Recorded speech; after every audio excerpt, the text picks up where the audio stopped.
Hello, and welcome to another edition of Coffee Talk with attorney Brian Lerner. In this particular episode, I'd like to talk a bit about what property does not pass through probate, which does not really have to be listed in the living trust, but or transferred into the living trust because it doesn't pass through probate, but which you might want to get it into the living trust fund and funded through the living trust in order to benefit, in which I will tell you in a moment. But first, let me tell you which type of properties do not pass through probate. What this means is that, let's say you do nothing. Okay, let's say you don't do a living trust, you don't do a last will and testament, you do nothing, and there's all kinds of parameters there, but the law itself will provide for where these particular properties go. So one would be life insurance policies. So let's say you get a life insurance policy, you name your wife as 50% beneficiary and your kids the balance of the 50%.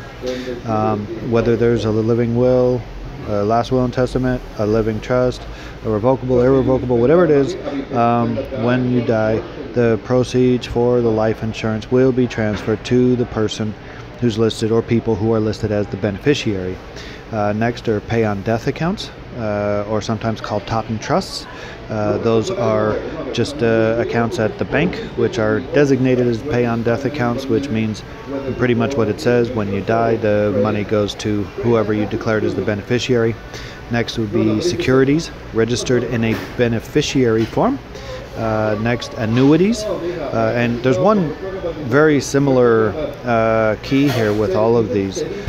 They are that each one generally has a beneficiary which has been designated to be paid whatever's in this particular account, whatever kind of account it is, at the time of your death. So again, that is a separate way of devising who you want to get what with these particulars. So the next would be a pension and profit sharing plans and various IRAs. Those generally all have beneficiaries and do not need to be put into the trust, or the trust do not need to be funded with them. Next, property subject to a power of appointment, which is held by you. Next would be joint tenancy property. While there's technically not a beneficiary, joint tenancy property means that when one of the joint tenants dies, automatically it goes to 100% to the other joint tenant, at which point they're no longer a joint tenant, they're full owner of the property. And next, community property with right of survivorship.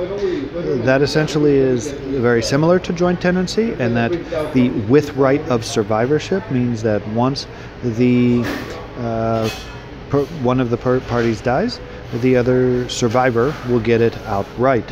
And then essentially property passing outright to a spouse in various manners. So that's essentially what it is. So then the question becomes, why would you fund a trust with all of these types of properties that do not need probate and will go regardless if it's funded in the trust or not?